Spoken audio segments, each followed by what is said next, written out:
Mabuhay! Magandang araw sa inyong lahat. Muli ako si Jason T. Asuncion.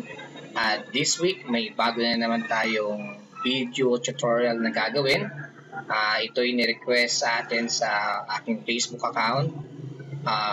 Matagal ko nang gustong gawin tong video na to, pero ngayon ko lang ulit naalalang gawin, no? Ito'y tungkol sa paggawa ng graph sa Visual Basic 6, no? Kaya nga nasabi ko, ni-request to ako last week. Request lang last week, sinabi ko gagawin kong next video. At ito rin yung kauna-unahang video ko na gagawin dito sa room namin, sa room 8 dito sa Mandaluyong. So, breakthrough to, kaya nag-video tayo, no? So, sa lahat po ng mga gusto pang bigay ng comment or messages sa akin about sa mga video natin, may gusto kayong request na ipagawa, pwede po kayong mag-email sa akin sa aking email address, which is judsummer99@yahoo.com. Pwede kayo magpadala ng mga invitation doon, or kung meron kayong personal na gusto nyo ipagawa ng program, okay, or meron kayong gusto nyo akong invite sa isang events or activity, send lang po kayo ng email doon. Pwede nyo rin akong i-add sa aking Twitter account, teacher_Jason, at ganoon rin sa aking Facebook account, judsummer99@yahoo.com. Ganoon rin sa YouTube channel natin, no? So mag-subscribe lang po kayo. Kakalimutan mag-like or mag-comment. Pag subscriber kayo sa ating YouTube account, tuwing nag-upload ako ng new video, automatic na nare-receive nyo yung notification, no? So, kaya mag-subscribe lang po kayo. Ganoon rin, nagpapasalamat ako sa mga patuloy na sumusubaybay, lalo na yung mga nasa ibang bansa, no, mga kaibigan natin sa ibang bansa. Ganoon rin sa mga iba pang subscriber and viewer from India, Morocco, from Mexico, no? Thank you for watching this video. And again, let's start with this new video for this week. This is how to use MS Chart on Visual Basic 6, and also we will try to connect it to a database, no? Kukonekta natin sa database yung MS Chart natin. Okay, so start na natin, no? Medyo binilisan ko na ng konti dahil medyo mahaba yung video. Gumawa ko ng isang folder dito. Meron akong folder. Okay, bubuksan ko lang, Okay, sa folder na yun, meron akong isang database na ginawa. Ang pangalan ng database ay inventory.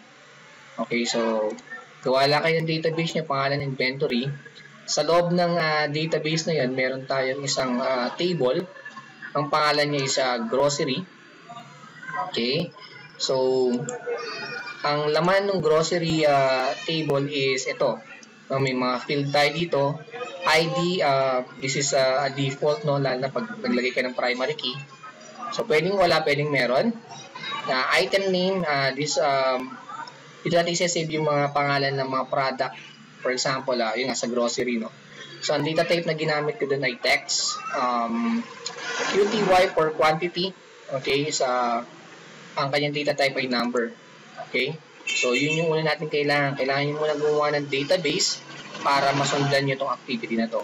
Kung meron na kayong database, pakisave na nyo sa isang folder. Okay, so minimize ko lang to. So, bubuksan natin yung Visual Basic 6 natin. Gaya nga ng sabi ko kanina, i-connecta natin to sa database, no? So, kung i-connecta natin sa database to, gaya ng lagi kong ginagawa, may mga module na ako at classes na nakagawa. Yung codes ito, paulit-ulit lang. Ito rin mga codes na ginagamit ko dati pa pag kumonekta ako sa database, no? So, may module ako at saka may class.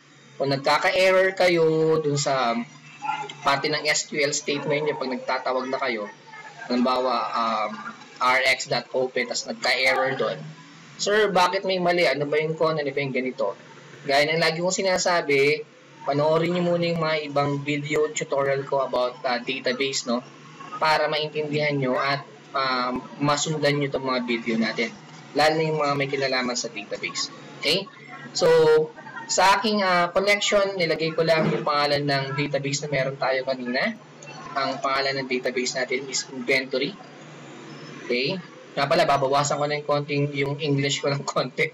Balik tayo sa Taglish na tutorial nga pala. Nakalimutan ko nung video natin noong January, nagpaka-English ako. Nakalimutan ko nga pala yung mission ko kung bakit ko ginagawa to, no? Para nga pala nga sa mga kababayan natin. Okay, pero walang problema kung maiintindihan ng iba. Okay, so balik tayo. So inventory, may inventory table database tayong ginawa kanina, no? So andito siya yung pangalan ng database natin. Okay, so pag nagawa na natin yung connection natin sa database, ito yon. Okay, so magbubukas lang tayo ng isang form. Ito yung form. Kailangan natin magdagdag ng component dito, no? So, kailangan nyo idagdag yung MS chart at saka yung ADO. Okay? So, para idagdag yon, right-click sa may component. Okay? Tapos, waitan tayo ng text. Yun. Punta na kayo dito. Microsoft ADO Data Control, dapat naka-check yun.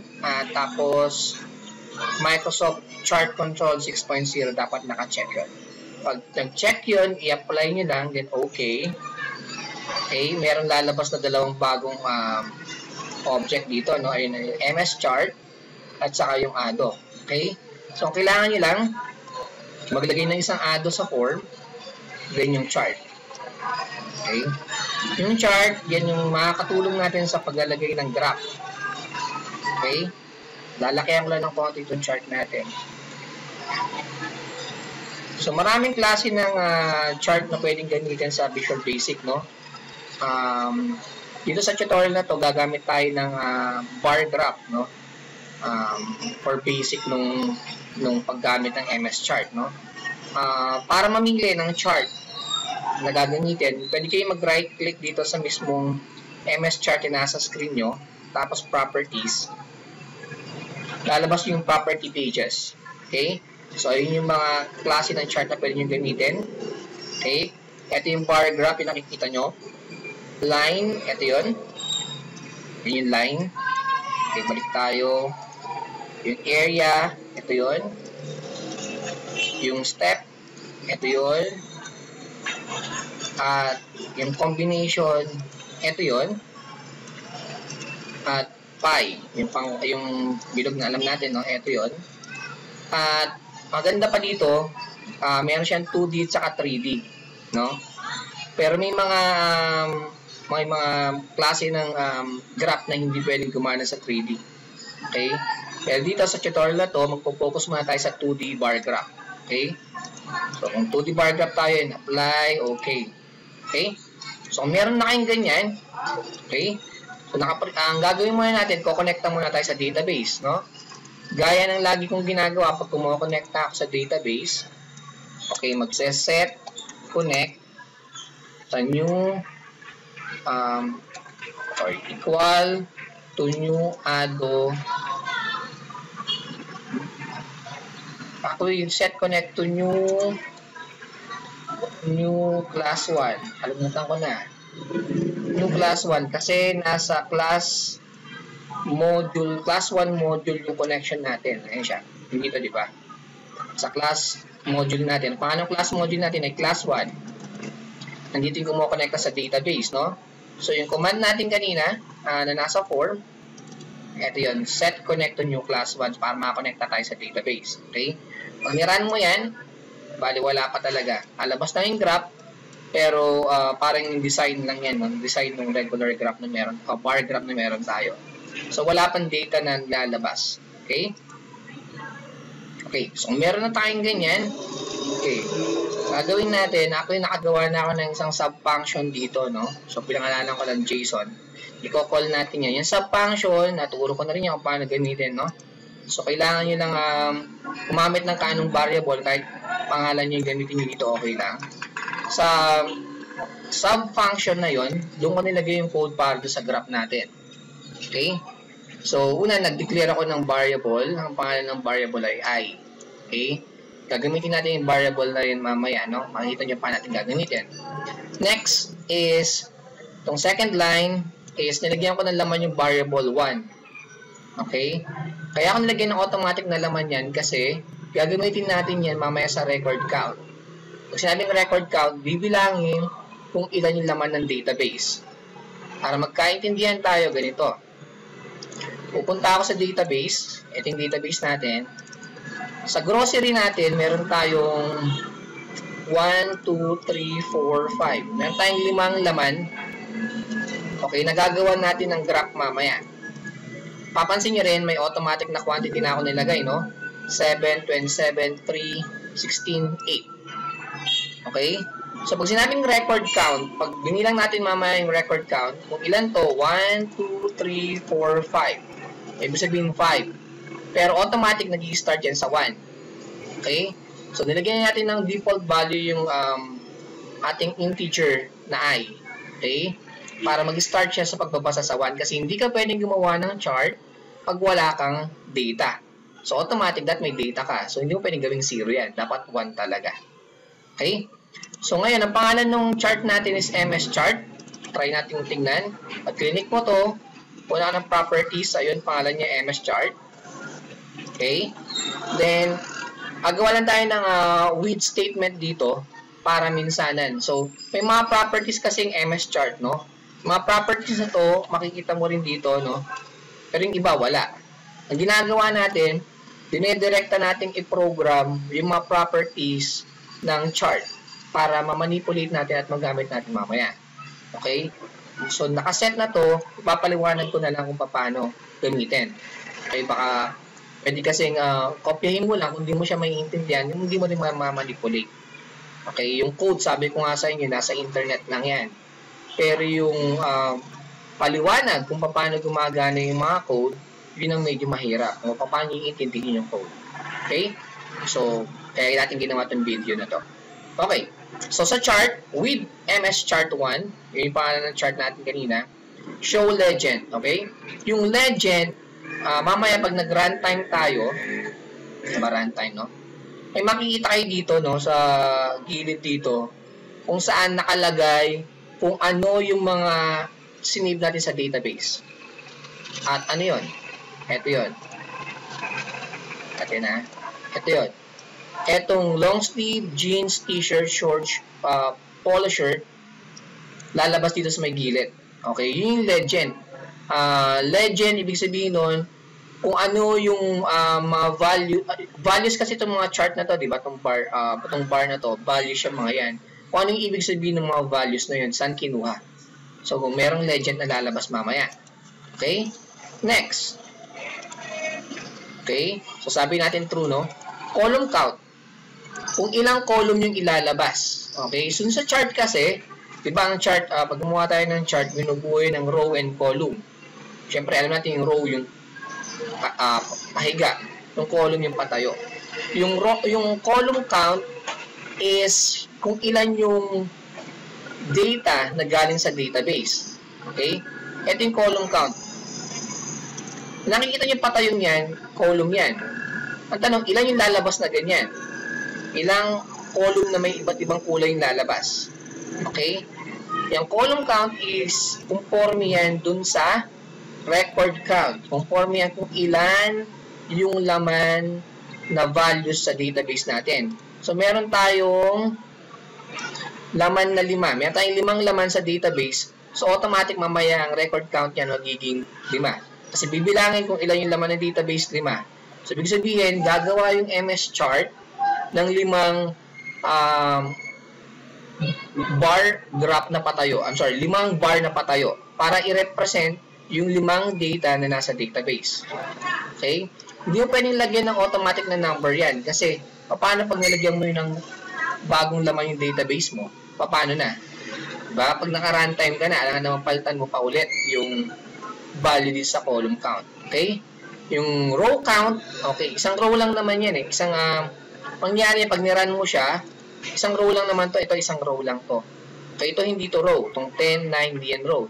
Yun yung mga equivalent ng bar na meron ka, di ba? Pero titignan mo, isang row lang yon. Okay? So, balik tayo. Okay, row label. Yung row label, para i-describe kung ano yung pinapakita sa graph. Kanina meron tayong legend para ipakita yung kung ano yung nire-represent ng bawat graph. Yung row label naman, actually kahit ano lang isulat mo dito. Pero para malaman lang kung ano yung mga values na meron doon. Halimbawa, sabi mo doon na long strip, ano ba yung mga yon? Okay? Actually, hindi grocery items yun. Pero pwedeng grocery items, no? Papalitan natin, lagay natin ng REW items. Okay? So, ready-to-wear items, no? So, mga damit kasi nilagay natin. So, pwede natin palitan ng ganon. So, kahit ano, lalabas ng row label dito sa ilalim. Okay, dyan lalabas yan. Next. So, okay na. Na-design na natin kung anong itsura ng MS chart na lalabas. Actually, dinidesign na natin dito kung anong itsura, no? Itong next part, malalaman natin kung ano yung values na lalabas. Kasi yung design pwedeng pare-pareho yan, pero yung values hindi pare-pareho. Okay? So, gagamit tayo ng while statement. Okay, sabi na dito, while I is less than or equal to the record count. Okay? So, kumbaga, patuloy na tatakbo yung while hanggat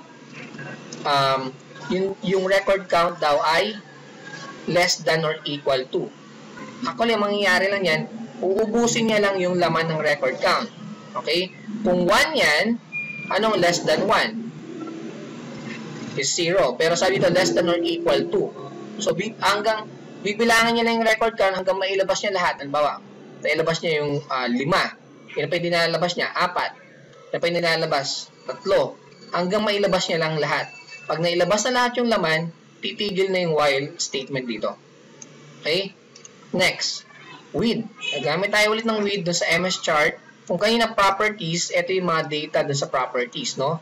So, that column, dun sa unang, kasi ako ilalabas yan row by row. Hindi nyo, akala nyo na lalabas minsan, ang nilalabas yan row by row, ganito ilalabas. Kumbaga, yung long sleeve muna, bago yung jeans, yung t-shirt, yung shorts, tapos yung polo shirt. Yan yung lalabas dyan. Okay? So, yung column na to, okay, dyan lalabas yung unang value na mahihila. Okay? Yung row, isa lang rin to, row, parang sa row count doon. Yung data, ito yung data na manggagaling sa database. Itong data medyo maingat kayo. Dapat sa data, ang ilalagay nyo lang is a number values. Pag hindi number, mag-e-error siya.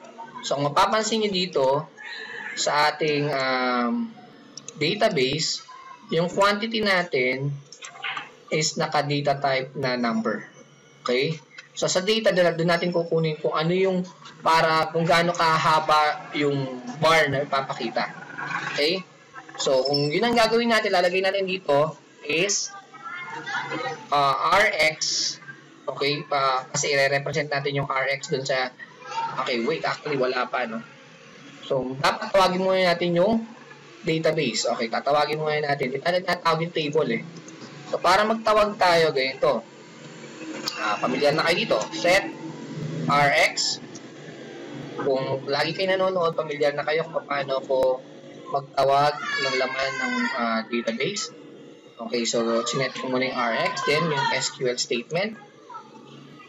RX .open select all from grocery. Yung pangalan ng table natin si grocery. So, then on 3. Okay? Okay. Dito sa data, ilalabas natin kung anong field name manggagaling yung mga data na ilalabas sa bar graph natin. Okay? So, manggagaling siya sa quantity. So, rx.uty. Okay? Column label, para malaman kung anong, pag gumawa tayo ng legit mamaya, kasi alam natin magbabar yan. Diba? Nag-run tayo, yung bar, lalabas kulay yellow, tas nasa 10. Ano na-represent nun? Titignan na sa database natin, halimbawa, long sleeve, 7. Yung data is manggagaling dito sa quantity column. So, yun siya, RX quantity. Yung column label manggagaling sa item name. Okay? So, kung papalitan natin yan, ganito yan. RX item name. Item name. Okay? And end with. Sabi ko nga sa inyo, kada isang row hinihila yung laman niya, no? So, move next lang siya. Then, meron tayo dito na increment. Diba?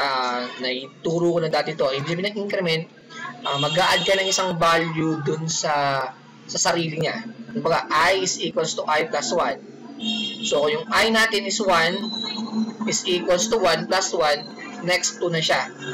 Okay? Hanggat di na ilalabas lahat ng laman doon sa database, hindi titigil yan. Hindi titigil na mag-move next. So, pag wala ng laman, doon na titigil, tapos makikita mo na yung itsura ng bar graph. Okay? So, try natin to. So, dahil nakagawa na tayo ng seto natin na yun. Nakaseto natin na siya. So, in-end ko lang yung while natin, no? Yung when. Okay? Ngayon, dahil gumamit tayo ng sub-function, pwede mo tawagin to. Yan lang. Call JSON. Automatic tatawagin yung sub-function na to. Okay? Then, para sigurado, close ko lang to. Close ko lang yung database, no? Then, run. Pag nirun natin to, lalabas na yung eksaktong laman ng mga nasa database. Makikita natin sa bar at may legend tayo mamaya. Okay? Run. Okay, kita nyo to? So, ito yung mga laman natin kanina, no? Ito yung long sleeve, jeans, t-shirt, shorts, polo shirt. Pansin nyo, pag clinic nyo to, pag-clinic yung red, automatic kakaroon ng parang representation yung long sleeve dun sa gilid. Pag clinic yung blue, magkakaroon ng representation dun sa may t-shirt. Ibig sabihin, itong blue is para dun sa t-shirt. Yung yellow para dun sa short, yung pink para dun sa polo shirt. Okay? So, yan yung legend na meron tayo. Ngayon, kasi ang problema nito, yung mga values dito is sakto, ba? 5, 10. Paano kung hindi sakto? Tulad nito, hindi mo alam kung ano to. Diba? Nasa gitna ng 5 at saka 10. Pwedeng 7, pwedeng 6, hindi natin alam, or 8. Okay? Para mas maganda, tatagdagan natin ng konti yung code natin. Gagawin natin doon sa may rx.itemName. Doon sa label mismo, magdadagdag tayo para makita yung eksaktong values. Value na meron galing sa database. Okay? So, halimbawa, space, then, ampersand, rx. Yung ampersand, magdidikit ng dalawang value yan, no? So, magdidikit natin yung value ng item name dun sa, ito blank to blank value, kaya meron tayong ampersand, double quote, space double quote, then rx, then quantity. Okay? Pag niran ko to, ano natin i-run? Napansin nyo, long sleeve 7, jeans 27, okay? T-shirts 33. So, automatic, makialaman mo na yung values. So, magdadagdag lang ng simpleng code na yun sa may gilid. Okay? Okay. Ngayon, pwede nyo itong convert, no? Pero hindi lahat nga ng graph is mako-convert to sa, may napili na kayo, tapos lilipat nyo. Hindi lahat. So, pwede nyo itong i-convert, halimbawa sa pie chart. Apply, okay, run. Okay, di ba? Pwede siya. Pwede sa pie chart. Okay, gagana rin siya. Or, meron isang parte, dun sa 3D na gagana yung code na yon. Yung sa bar ng 3D. In-apply mo to, at okay, at nag-run, yun siya, di ba? 3D lang yung dating, pero ayun pa rin yung mga values na meron tayo. Ganun pa rin. Okay, I hope may natutunan kayo sa video tutorial na to. At gaya ng laging sinasabi ko, ang mga video na to ay tool lamang para matuto tayo, no? Kailangan pa rin natin ng mga teacher or mentor para mag-guide sa atin. Muli, ako si Jason T. Asuncion. Kita-kita tayo sa next video. Mabuhay and God bless.